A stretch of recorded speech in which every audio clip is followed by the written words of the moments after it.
उत्तरकाशी में सुरंग से मजदूरों को निकालने का ऑपरेशन एक बड़ी टीम की मदद से ही सफल हो पाया है। ये एक टीम की कोशिशों की का नतीजा है, कमाल है, जिसे दुनिया के सबसे मुश्किल रेस्क्यू ऑपरेशन को 17 दिन में कामयाब बना दिया। आप सोचिए, इस बचाव अभियान में 652 कर्मचारी लगे, 189 पुलिसकर्मी, 106 स्वास्थ्य कर्मी, एनडीआरएफ के 6 सदस्य, एसडीआरएफ के 39 सदस्य, आईटीबीपी की कंपनियों के 77 जवान, 1 दर्जन फायरमैन, यूपी बिजली विभाग के कर्मचारियों की बड़ी टीम जुटी, 38 सीमा सड़क संगठन यानी बीआरओ के कर्मचारी इसमें लगे। लेकिन इस टीम के सुपर हीरो के तौर पर इंटरनेशनल टनलिंग एक्सपर्ट आर्नल्ड डिक्स और इंटरनेशनल माइक्रो टनलिंग विशेषज्ञ क्रिस कूपर की भूमिका भी बहुत बड़ी है। जब कुछ समझ में नहीं आ रहा था, तब इस ऑपरेशन में आर्नल्ड डिक्स और क्रिस कूपर की एंट्री हुई। देखिए, सुरंग में फंसे हुए 41 मजदूरों को 8 दिन बीत चुके होते हैं। तब 20 नवंबर की सुबह एक दाढ़ी वाला अंग्रेज जैसा बुजुर्ग व्यक्ति सीन में आता है। जी हाँ, ये कोई आम शख्स नहीं, बल्कि international tunneling expert Arnold Dix थे।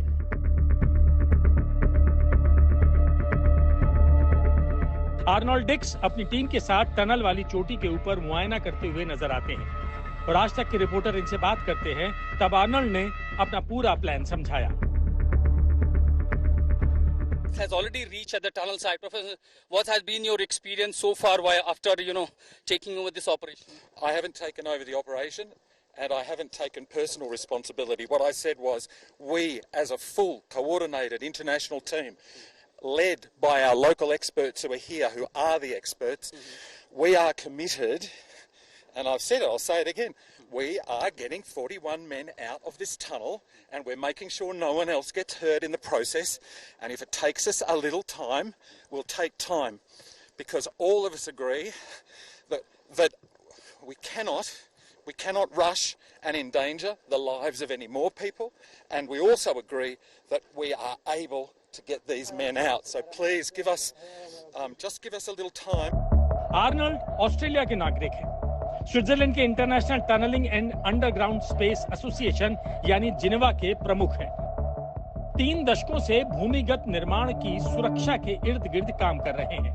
उत्तरकाशी जैसी घटनाओं की तरह ही उन्हें भूमिगत निर्माण से संबंधित कानूनी, तकनीकी और पर्यावरणीय एक्सपर्टीज के लिए तलब किया जाता है।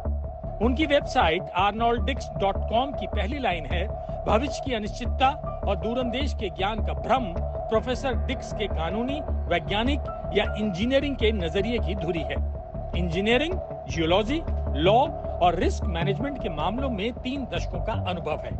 अमेरिका की नेशनल फायर प्रोटेक्शन एसोसिएशन ने उन्हें वर्ष 2022 में समिति सेवा पुरस्कार से सम्मानित किया। वो लगातार इस अभियान का नेतृत्व कर रहे थे। 41 जानों को बचाने में उनकी बड़ी भूमिका रही है। लेकिन आर्नल्ड मिशन से पूरा होने से ठीक पहले एक ज्ञान की बात कहकर गए हैं, वो आप भी सुनिए। You've got people inside the mountain feeling good. Yeah. You've got me outside the mountain saying, I'm feeling good, but I'm saying even a meter is a meter. Okay. And we don't know what comes next. And the mountain has taught us one thing, and that is to be humble. And so I'm just saying. And we're just supposed to be very positive. For Absolutely. Also. 41 men home safe, no one injured. And then you'll be reporting the most extraordinary event that I'm aware of for at least the last few thousand years. This does not normally happen. और ये विदेशी चेहरा भी operation सुरंग का super hero बना है। जी हाँ, नाम है क्रिस कूपर। ये भी ऑस्ट्रेलियाई है। क्रिस कूपर ने माइक्रो टनलिंग विशेषज्ञ के तौर पर बड़ी भूमिका निभाई। उन्होंने लगातार रेस्क्यू टीम के साथ काम किया। उन्होंने कार्य को तेजी से पूरा कराए जाने पर जोर दिया। माइक्रो टनलिंग विशेषज्ञ के तौर पर जुड़ने के बाद उन्होंने लगातार टीम को मोटिवेट किया। क्रिस कूपर ने ऑगर मशीन की ड्रिलिंग पर पूरी तल्लीनता के साथ काम किया। अमित भारद्वाज के साथ आशुतोष मिश्रा, उत्तरकाशी, आज तक। रेस्क्यू ऑपरेशन के दौरान एक मंदिर की खूब चर्चा हुई। ऑपरेशन की कामयाबी के पीछे बाबा बौखनाक की कृपा से जोड़कर देखा जा रहा है। आखिर कौन है बौखनाक देवता? क्यों स्थानीय लोग मानते हैं कि बाबा का मंदिर हटाने की वजह से ही सुरंग में यह हादसा हुआ? क्यों मुख्यमंत्री, मंत्री, एक्सपर्ट ने रेस्क्यू ऑपरेशन की कामयाबी के लिए बाबा बौखनाक की पूजा की?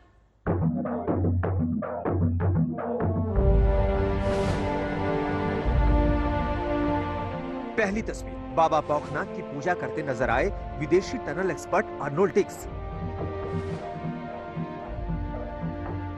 दूसरी तस्वीर, रेस्क्यू ऑपरेशन के दौरान बाबा बौखनाथ के सामने प्रार्थना करते सीएम धामी। तीसरी तस्वीर, बाबा बौखनाथ की पूजा करते केंद्रीय मंत्री वीके सिंह। चौथी तस्वीर, संकट से निपटने के लिए सुरंग के बाहर बाबा की पूजा करते स्थानीय लोग। पांचवी तस्वीर, रेस्क्यू ऑपरेशन के सफल होते ही बाबा बौखनाथ को शुक्रिया कहते लोग।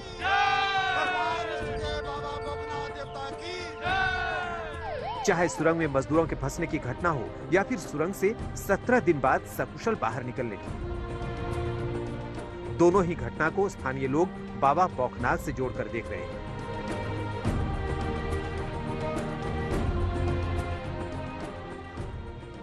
जो यहाँ पर एक बात उभर करके सामने आई है कि भगवान बौखनाथ का प्रकोप इस टनल हादसे को माना जा रहा है।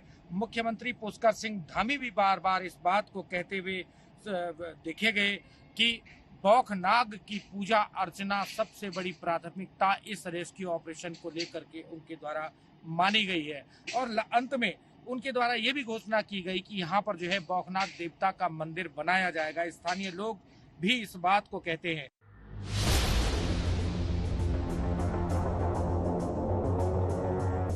स्थानीय लोग मानते हैं कि बाबा बौखनाथ के मंदिर को हटाया गया, जिसका प्रकोप सुरंग पर टूटा। मतलब ये कि मंदिर हटाया गया लेकिन नया मंदिर नहीं बनाया गया। लिहाजा बाबा बौखनाथ के क्रोध का नतीजा ही है कि सुरंग का एक हिस्सा धंस गया और 41 मजदूर सुरंग के अंदर फंस गए थे। पहली उखाड़ी ना मंदिर, पहली मंदिर बना हुआ था, पहली मंदिर बना हुआ था। इन्होंने जो है मंदिर उखाड़ के तब से जो है ये ऐसा हो रहा है, सुरंग बंद। अच्छा, हाँ, उसके बाद जो है कोई लोग मानते नहीं, जो कंपनी कितना मानते हैं आप लोग? हम तो हमेशा मानते, जीवन भर बौखनाथ को मानते थे, जीवन। इतनी महानता है कि दुनिया इसको मानती है। अगर कोई गाड़ी या 4 व्हीलर 2 व्हीलर लेना चाहते हो तो राड़ी जाकर लोग पहले सैंपल देते थे।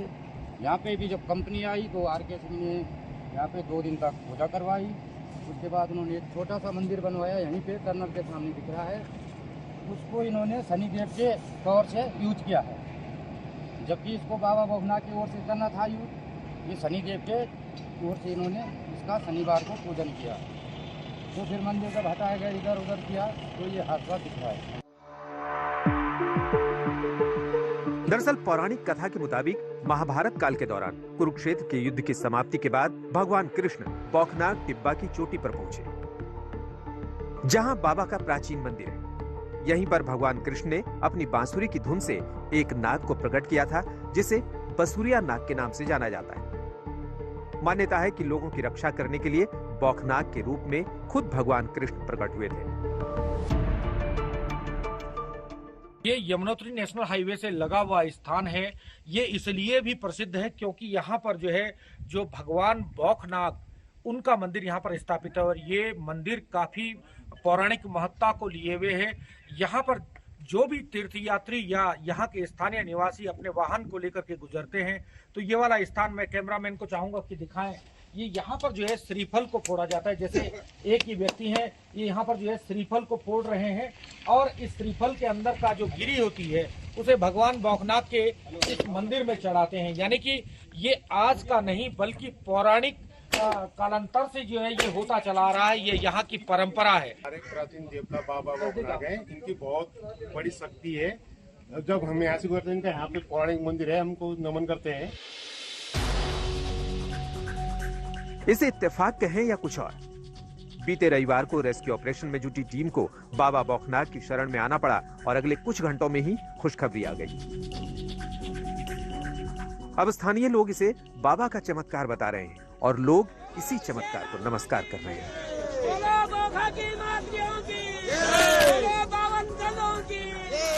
जब छोटे पाइप्स में एनडीआरएफ के जवान नहीं जा पा रहे थे तब प्रवीण ने जोखिम में डालकर अपनी जान को रेस्क्यू ऑपरेशन को सफल बनाने के लिए पूरी ताकत झोंक दी।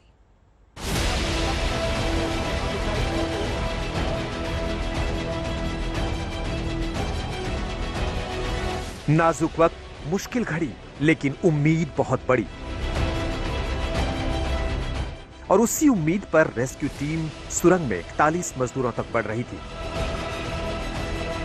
हर दिन लगता कि आज रेस्क्यू ऑपरेशन पूरा हो जाएगा, फिर एक दिन और बढ़ जाता, लेकिन कहते हैं ना, हिम्मत करने वालों की कभी हार नहीं होती। अब नतीजा सबके सामने, जश्न है, जीत है, उड़ान है कामयाबी की, और सामने है इस रेस्क्यू ऑपरेशन के सुपर हीरो। आपको एक बड़ी और खास बात बता दें, जब इस रेस्क्यू ऑपरेशन में कोई अड़चन या रुकावट या फिर नाउम्मीदी आई, एक सुपर हीरो सामने आया। रेस्क्यू ऑपरेशन के 13वें दिन ऑगर मशीन में गड़बड़ी शुरू हुई तो निराशा के घोर अंधेरे में उम्मीद की किरण बनकर आते हैं प्रवीण यादव। जब ऑगर ड्रिल मशीन के रास्ते में एक लोहे का गार्डर आया, तब वो कैसे 45 मीटर से अधिक दूरी तक पाइप में रेंगते हुए मोर्चे पर पहुंचे। यहां पहुंचने के बाद उन्होंने किस तरह मशीन को फिर से चालू करने के लिए 3 घंटे तक अथक परिश्रम कर गैस कटर की मदद से पाइप को काटा। प्रवीण यादव बताते हैं कि गैस कटर का उपयोग करते समय चिंगारी उनके चेहरे और शरीर पर लग रही थी, लेकिन उनके पास एक सुरक्षा जैकेट, दस्ताने, चश्मा और एक हेलमेट था। उन्होंने कहा कि उस वक्त हमारा अनुभव काम आया, हमें पता था कि किस कोण को काटना है ताकि खतरा कम से कम हो। आपको बता दें कि प्रवीण यादव को 14 साल का तजुर्बा है। उन्होंने अपने साथी मैकेनिक बलविंदर के साथ इस ऑपरेशन को चलाया। आज तक ब्यूरो। आप सुरंग के एक सुपर हीरो की दास्तान सुन रहे हैं। ये वही हीरोज हैं जिनकी वजह से आज सुरंग से बाहर निकलने श्रमवीरों के चेहरों पर मुस्कान आपने देखी, जिनकी वजह से श्रमवीरों के परिजन आज राहत की सांस ले रहे हैं। आज तक संवाददाता मौसमी सिंह वहां पर मौजूद, और उन्होंने सुरंग में जो निकले हैं अब श्रमवीर, उनके परिजनों से बातचीत की है। अब आप लोग के लिए असल दिवाली बनेगी। दिवाली के दिन आपके भाई फंसे थे, आज जब आप घर वापस ले जाएंगे तो वाकई में राम और लक्ष्मण की जोड़ी घर वापस आएगी। वापस आएंगे, जाएंगे, मतलब जैसे कि निकल गया तो मेरा बड़ा भाई, जैसे कि हम भी ऐसे लगा था कि कल मेरा भाई आएगा नहीं आएगा, वही हम जैसे कि बहुत मतलब कि कोशिश कर रहे हैं कि आना चाहिए, कि ऐसे कोशिश कर रहे थे कि आज जरूर निकल जाएगा बोल के ऐसे कोशिश किए। जैसे कि आए, जैसे कि मेरा नज़र में मेरा भाई लगा तो जैसे कि ऐसा खुशी लगा कि पूरा नया जन्म लिया, जैसे कि मेरा बड़ा भाई ऐसा लगा। जैसे कि बातचीत भी हुई, ऐसे बहुत कुछ ऐसे बातचीत किए, जैसे कि घर वाला कैसे बात किए आपसे, नहीं हम ऐसे बात किए, बोला कि तेरा भाभी से भी अच्छा बात किए, बोले सबके साथ सुरक्षित